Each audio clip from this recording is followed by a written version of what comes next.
Assalamualaikum warahmatullahi wabarakatuh.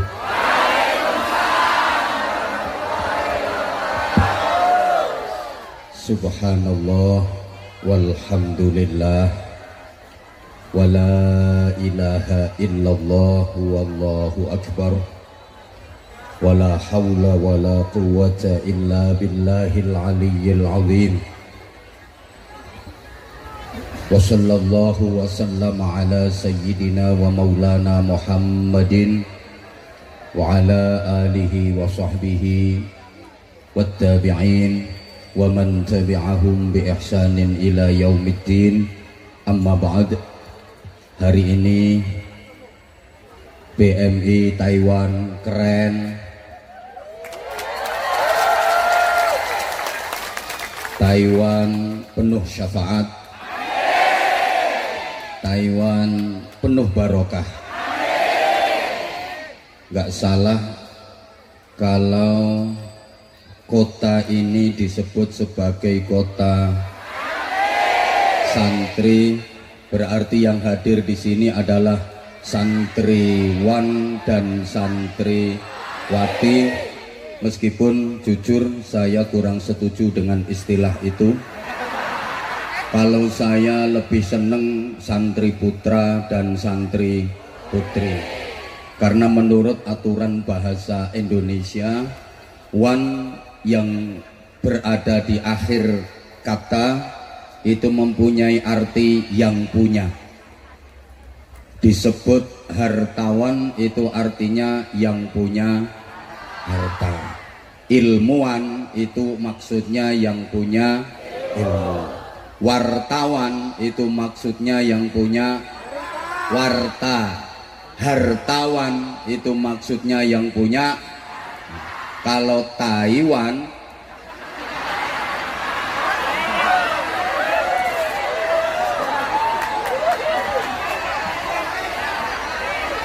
ini aturan bahasa. Perempuan yang cantik, laki-laki yang ganteng kayak Habib Anis. Nek roh wong ganteng itu biasa diistilahkan rupawan, karena yang punya rupa, kan? Om operator, ekonya dikurangi om. Ekonya dikurangi. Kalau nggak ngerti ya ada tulisannya ECHO, ECHO. Allahumma sholli ala Muhammad. Kota yang ditempati untuk majelis hari ini namanya Taichung.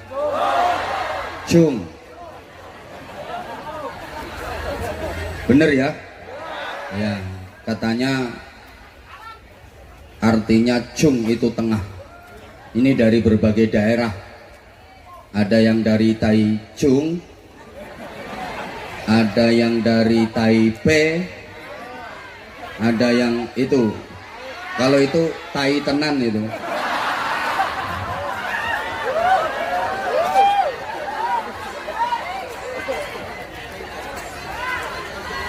Yang sama-sama kita cintai, kita muliakan, kita hormati, kita harap berkahnya Fadilatul Habib Anis bin Idrus Syahab bersama Umi. Kita doakan mudah-mudahan beliau senantiasa sehat wa'afiah, dikaruniai kekuatan zahiran wa batinan untuk terus membimbing dan mendidik kita mencintai dan dicintai oleh Rasulullah Sallallahu Alaihi Wasallam, sehingga kita benar-benar termasuk umat ijabah yang berhak mendapatkan syafaat, terutama syafaatul uzma. Amin Allahumma. Amin Allahumma. Hadir juga di tengah-tengah majelis mulia ini Sayyidil Akh Fadilatul Habib Farid bin Abdurrahman Al-Jufri. Ini beliau tetangga saya dari Bojonegoro. Beliau yang mengkoordinir jamaah-jamaah sholawat, termasuk yang hadir di sini ada Aniser Cinta Nabi, tepuk tangan. Kurang kenceng tepuk tangan. Fans dari beliau Habib Anis bin Syahab, biasa disebut Anisher, cinta Nabi. Hadir juga Sekhermania, tepuk tangan. Hadir juga Zahirmania, tepuk tangan. Nah, yang terakhir harus kenceng tepuk tangannya, Zahid Mania.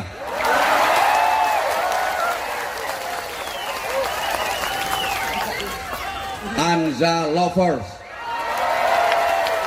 Anza Mania, sahabat Anza yang pakai jilbab. Anza maju ke depan, itu sini, ini itu sini.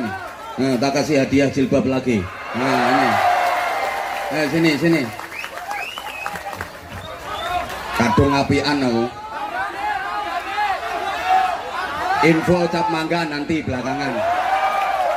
Kamu pengen viral kayak Abimano, gak potongan. Ayo sini. Ya udah di bawah saja nggak apa-apa. Oke, pakai mic boleh? Boleh tahu namanya siapa?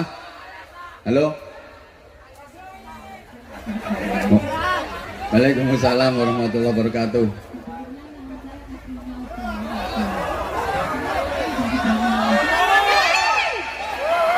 Banyuwangi. Saya ini ada cerita ya. Saya dulu di Hongkong. Dulu ada cerita. Dulu di Hongkong tahun 2007. Saya ngepan banget sama Abah 2006. Gaji di Hongkong baru 700. Saya belikan Walkman, saya nggak mau ketinggalan suaranya beliau. Benar, tahun itu. Dari zaman jemburis Abah sampai zaman modis. Ada kata-kata yang saya ingat ini dulu, kata Abah. Kok Islamnya cuma KTP, katanya Abah di YouTube. Nah, yang masuk surga KTP, orangnya masuk mana? Betul Abah?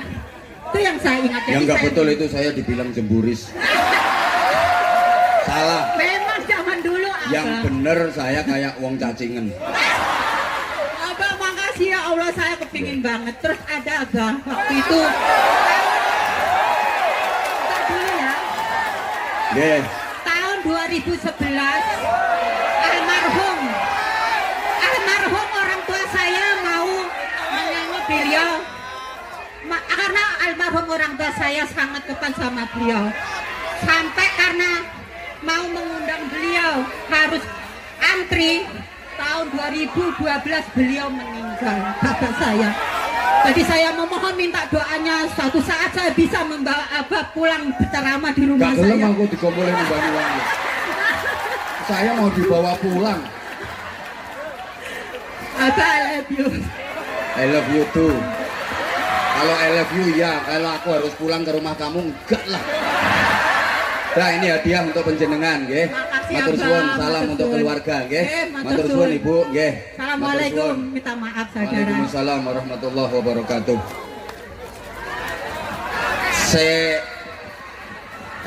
Iya sarung cap mangga tapi ngaji dulu. Tenang. Ini nanti ada bagi-bagi sarung sak pabrik. Hadir juga bersama kita Sayyidil Akh Gus Kiai Haji Akhfaz Faisal Hamid Baidawi. Beliau yang persis berada di sebelah kanan Habib Anis, yang ganteng, tepuk tangan untuk beliau. Beliau dalemipun lasem, nggih leres. Beliau masih pun garwane Gus Kausar. Nah, kalau garwanya Gus Akhfaz itu yang duduk di sebelah sana paling cantik pakai kacamata. Nah, itu yang pakai jilbab warna hitam itu garwane Gus Akhfaz, tapi masih lebih cantik bojoku menurut aku. Menurut Gus Akhfaz ayo ndi Gus?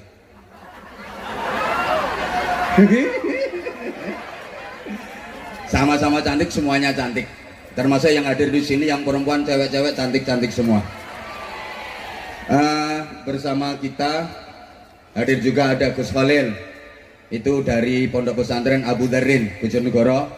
Hari ini full Bojonegoro, keren-keren.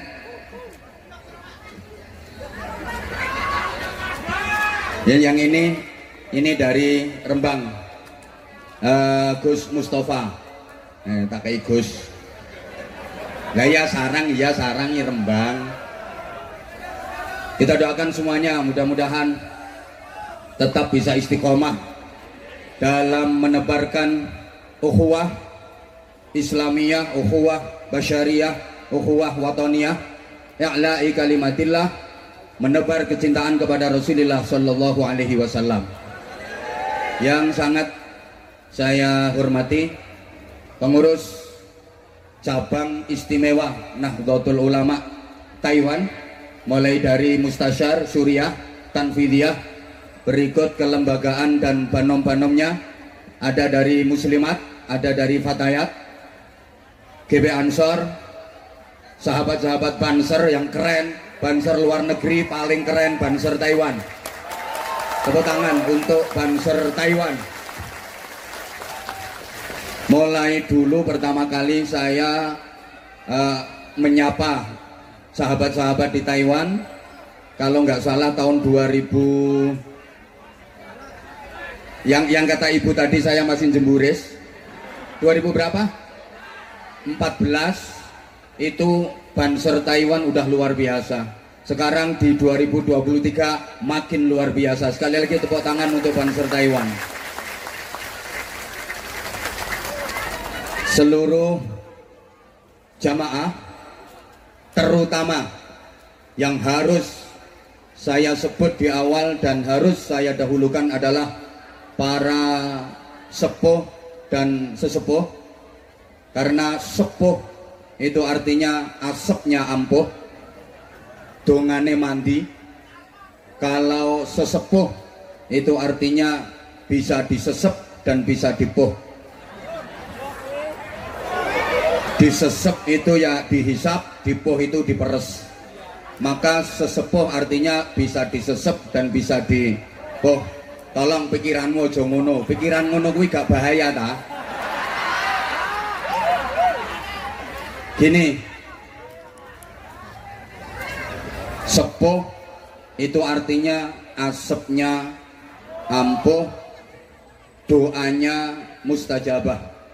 Kalau sesepuh memang ilmunya, hikmahnya, berkahnya bisa disesep, bisa diserap, bisa dipuh untuk modal dan bekal kehidupan kita menuju ridha Allah dan syafaat Rasulullah. Maka hati kita nggak boleh putus dengan para sepuh dan para sesepuh, terutama sekali orang tua kandung kita, mertua kita kalau udah punya, dan guru-guru kita. Allahumma sholli ala Muhammad. Kalau ingin hidup kita bahagia, mulia, selamat dunia akhirat, jangan pernah putus dengan orang tua.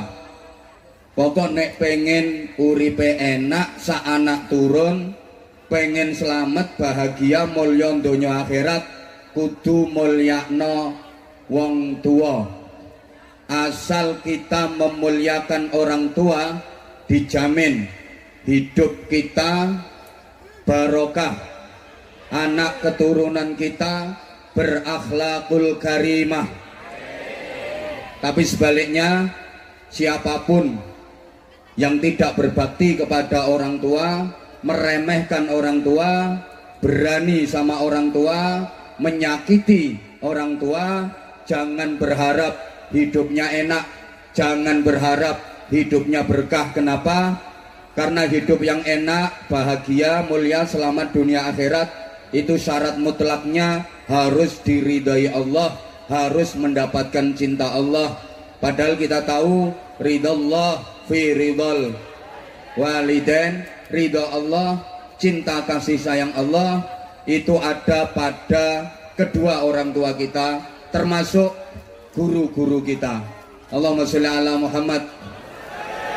Sehebat-hebatnya anak, kalau nggak dapat ridhonya orang tua, nggak mungkin dia dapat ridhonya Allah, nggak mungkin dia disayang Allah, nggak mungkin dia dicintai Allah. Kalau nggak disayang Allah, nggak dicintai Allah, nggak diridhoi Allah, alamat akan menjadi orang yang celaka dunia akhirat. Naudzubillah min.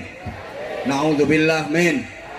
Maka pesan saya, meskipun sementara waktu panjenengan semua secara zahir, secara jasad jauh dari orang tua, tapi secara batin hati harus tetap nyambung kepada orang tua, harus tetap birrul walidain, harus tetap memuliakan orang tua, minimal terus dan terus mendoakan orang tua, insya Allah diberi keberkahan.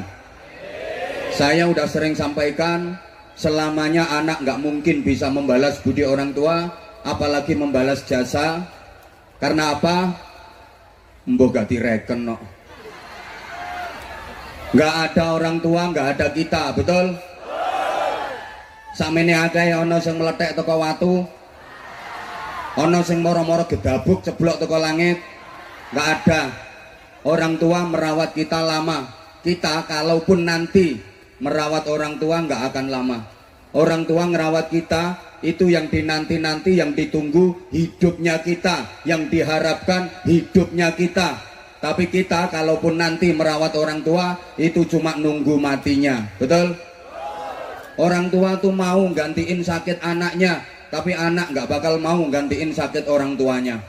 Coba yang udah jadi orang tua pasti merasakan, punya anak kecil demam, batuk, pilek. Ini orang tua semalaman nggak tidur demi nungguin anak, nangis berdoa kepada Allah, ya Allah biarkan saya yang gantiin sakit anak saya, yang penting anak saya sembuh, betul?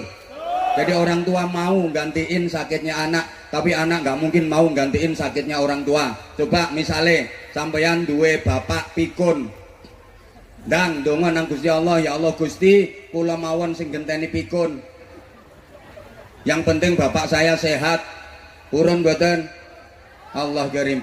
Ibu punya anak demam, pilek, irunge buntu, kebunton umbel, diapakno?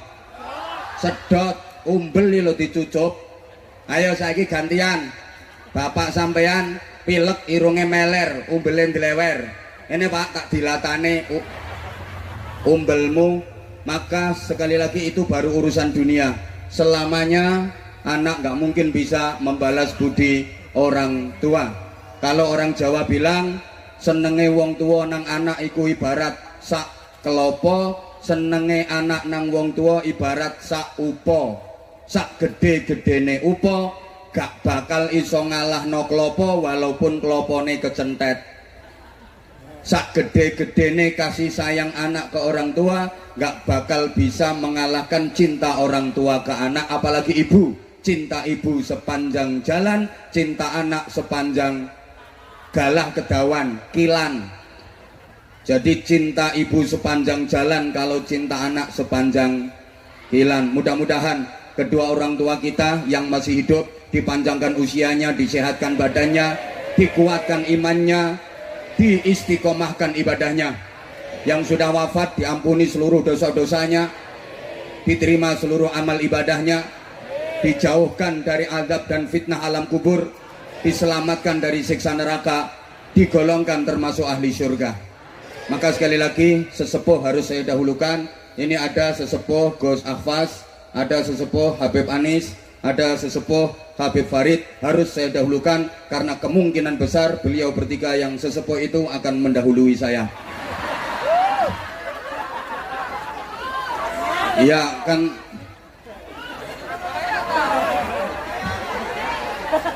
ya walaupun mati itu rahasia ilahi, nggak ada yang ngerti kecuali Allah.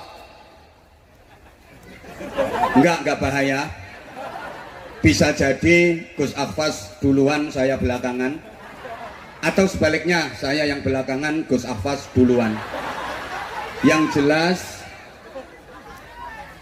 mati itu bojone wedi ya, delok. A mysterious problem. Kepastian yang misterius, pasti terjadinya, tapi kita tidak tahu kapan kejadiannya. Kematian bisa datang secara mendadak dan tiba-tiba, bahkan secara tak terduga, menimpa siapa saja, di mana, kapan, dalam kondisi bagaimana. Mati bisa terjadi secara tiba-tiba. Kayak orang yang mati kecelakaan, itu kan kematiannya tak terduga, datang secara tiba-tiba, betul? Saya pernah ngalami, ngelihat sendiri maksudnya. Saya menyaksikan dengan mata kepala saya sendiri. Ada teman saya yang ngalami kejadian itu, membuktikan bahwa mati bisa terjadi secara mendadak, tiba-tiba dan tak terduga. Teman saya itu lagi nelpon, dia asyik cekekek, teleponan, lagi nelpon, subhanallah, nelpon belum selesai, mati mendadak karena paketannya habis. Jadi gak bahaya. Jadi dia kaget, lah mati, ternyata paketannya habis. Ini kan bukti bahwa kematian itu bisa terjadi secara mendadak, tiba-tiba dan tak terduga. Ada orang mancing di kali, mancing di pinggir kali. Dia mancing sambil merokok, kebal kebul, karena dia termasuk ahli hisab. Sambil mancing dia merokok, rokok satu batang dihisap belum habis, jatuh ke kali, mati. Iya rokok Mati itu tidak ditentukan oleh takut dan berani.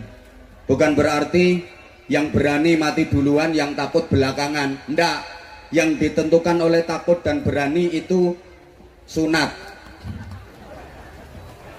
Iya, kalau sunat itu yang berani sunat duluan, yang takut belakangan. Kalau mati ndak. Bukan berarti yang berani mati duluan, yang takut belakangan, ndak. Kadang-kadang yang berani maju perang, ndak mati-mati, malah bisa membunuh banyak orang. Yang takut wedi ngungsi, mati disian mergo kebom. Coba yang tua sama yang muda matinya duluan yang mana? Enggak mesti. Ada nggak cucu mati lebih dulu daripada mbahnya? Lah iya, yang hidupnya hati-hati sama yang hidupnya biayaan, matinya lebih dulu mana? Enggak mesti. Kadang yang biayaan naik motor di jalan raya, itu jalan itu kenceng banget, 180 km per jam, hampir 200 km per jam, weng nyelempet nunggunya teleler truk bis, selamat orang mati. Yang hati-hati naik motor melaku 20 km per jam, moro-moro diambung teleler. Halo, yang udah nikah sama yang masih jomblo, matinya duluan yang mana? Enggak mesti. Maka tadi dihibur sama Habib Anis, Anda jomblo jangan bersedih hati, karena jomblomu bukan karena enggak laku, hanya karena enggak ada yang mau.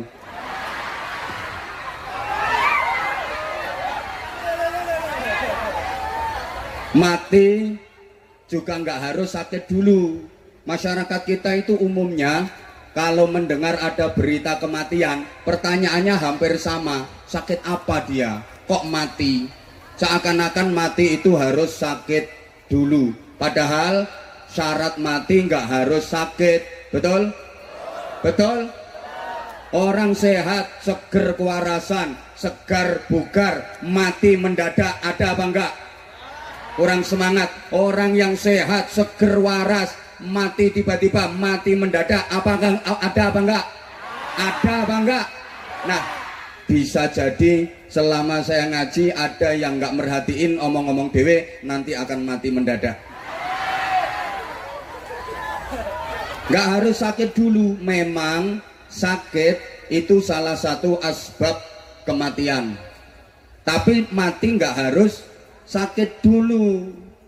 Sakit itu kadang-kadang cara Allah untuk mencintai hambanya, cara Allah untuk menyayangi hambanya. Lo disayang kok dikei loro, ya justru itu, dikasih sakit sama Allah agar dia makin dekat kepada Allah. Dikei penyakit cek gelem marek nang Gusti Allah. Kenyataannya banyak saudaraku, orang yang ibadahnya lebih bagus, lebih bermutu, lebih berkualitas ketika sakit daripada ketika sehat. Sehatnya nakal, begitu sakit taubat, begitu sakit dia jadi bagus dan berkualitas ibadahnya. Ada apa enggak kira-kira? Banyak. Ini orangnya datang kok, datang pakai jilbab warna coklat. Wah, ketika sehat itu nakal banget. Maaf, hobinya karaoke, suka ke night club. Night club itu bahasa Arabnya nurul dolam, soalnya lampunya biar pet, musiknya keren, acup.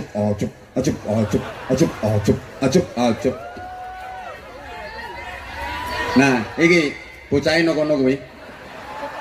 Ketika sehat maaf nakal, begitu sakit dia rajin ke musola, dia rajin ke masjid. Jadi ada orang mau ke masjid, ke musola nunggu gering itu ada. Waktu sehat maaf dia banyak duit tapi bakhil. Ada kotak amal keliling tadi, Masya Allah 5 NT, padahal kalungnya gede, gelangnya akeh. Ada apa enggak?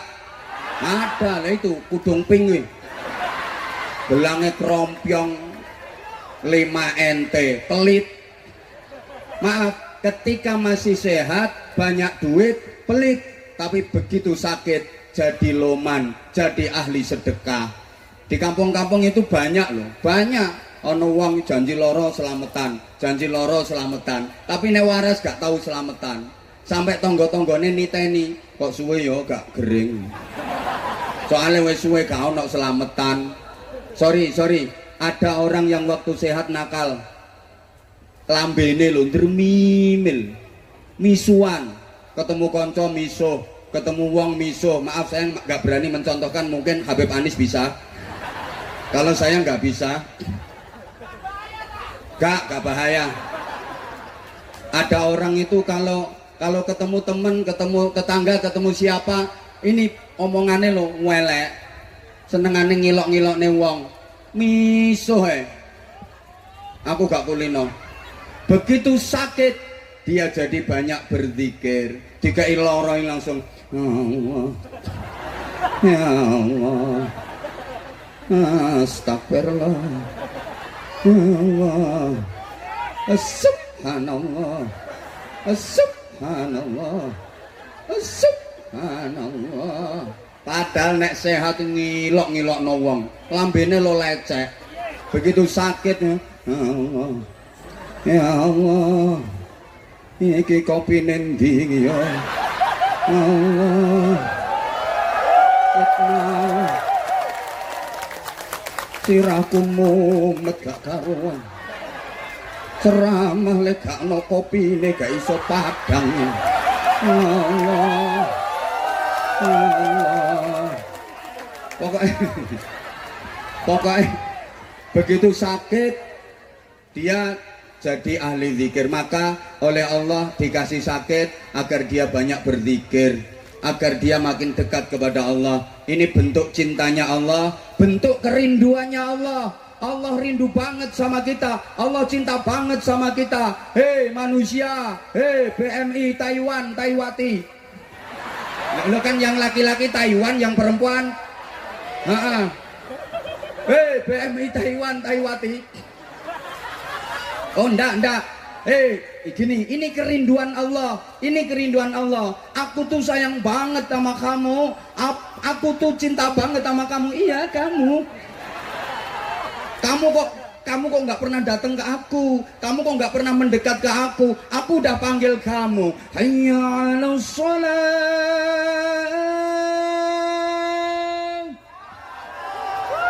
Sorry, aku nggak berani nerusin, takut nyaingin beliau. Bahkan bisa jadi beliau nggak laku gara-gara suaranya habis. Biasanya kan malam, tadi maaf ada tersendat dikit gara-gara beliau kan biasa konser. Lah iyalah, nggak apa-apa disebut konser sholawat, nggak apa-apa. Pokoknya sekarang habaib kiai nggak boleh kalah saingan sama artis, sama silet merintis. Apa? Oh silet merintis. Oh iya kayak lambemu itu selebritis.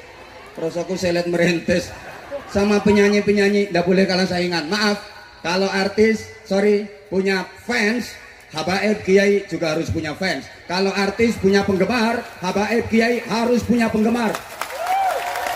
Dan penggemarnya Habib, penggemarnya kiai nggak boleh kalah sama penggemarnya artis, sama penggemarnya kiai. Kalau artis punya acara dangdutan, habaib kiai punya acara sholawatan pengajian, maka jamaah sholawatan pengajian nggak boleh kalah dengan jumlah jamaah dangdutan.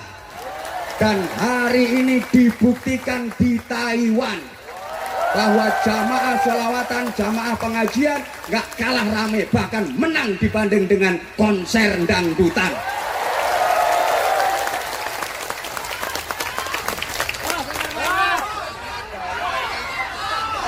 Bocah iki nek orang diantem gedang orang menang kok. Mut. Ngene. Lah ngono. Gak ngono gak mingkem kok iki. Wes, tapi ojo ngene kae, ojo ngene-ngene. Allahumma sholli ala Muhammad. Allahumma sholli ala Muhammad. Tekan ndi mau sampai lali aku. Ya, Allah itu rindu sama kalian. Aku tuh kangen sama kamu. Rasulullah juga kangen. Maka alhamdulillah hari ini Anda semua menjemput rindu Rasulullah, menjemput cintanya Rasulullah sallallahu alaihi wasallam dengan bersolawat, menyanjung, memuliakan, mengagungkan baginda Nabi Muhammad sallallahu alaihi wasallam. Jarene Gusti Allah ngene, aku tuh kangen karo dirimu. Aku tuh rindu sama dirimu sini. Dirimu mau tak kasih berkah, dirimu mau tak kasih rahmat, dirimu mau tak kasih ridho. Deket sini dong, deket sini. Mau tak kasih, kamu kok nggak dateng? Kamu tuh kemana aja? Tahu nggak sih? Aku tuh kangen sama kamu. Nah, karena kamu kalau sehat nggak pernah mau menyebut namaku, aku tuh cemburu. Aku cemburu, aku cinta sama kamu, tapi kamu nggak pernah nyebut namaku, maka kamu tak kasih sakit. Bahasa Inggrisnya the gering. Engkau lewes gering. Ya Allah, ya Allah. Cari Gusti Allah, lagi nane pas sehat kayak nondi. Pas sehat kayak aku gak tahu mbok sebut, saiki gering lagi gelem nyebut aku. Maaf, orang yang mau menyebut nama Allah ketika susah, maka hidupnya akan terus dibikin susah. Gak ngeden-ngedeni. Kok iso ngeden-ngedeni? Orang yang mau menyebut dan banyak menyebut nama Allah ketika senang, ketika bahagia, maka hidupnya akan banyak dibikin senang, dibikin bahagia. Sehingga Nabi berpesan, ta'arraf ilallah firraha ya'rifka fisyidda. Kamu itu kenal nang Gusti Allah, mendekat kepada Allah dalam keadaan longgar, dalam keadaan enak, seneng, bahagia. Nek pas sugih mareko nang Gusti Allah, zikira. Bahkan saya tanya, tolong dijawab. Halo, donga sing mandi, doa yang makbul, yang mustajabah, itu doanya orang seneng apa doanya orang susah? Hah? Rata-rata Anda menganggap donga sing mandi dongane wong susah. Salah besar ini. Salah besar. Donga sing mandi iku dongane wong bungah, dongane wong ayem, dongane wong bahagia. Wong susah ndonga gak mandi. Makanya sampean lek pas susah ojo kakean ndonga. Buang-buang energi. Lah sampean itu rata-rata mau memohon kepada Allah, zikir, bersolawat, berdoa kalau lagi susah, kalau lagi punya butuh. Ya Allah, rondo wis 8 tahun Gusti, bingung Gusti, nek pas kumat tak kebuti tok ae Gusti.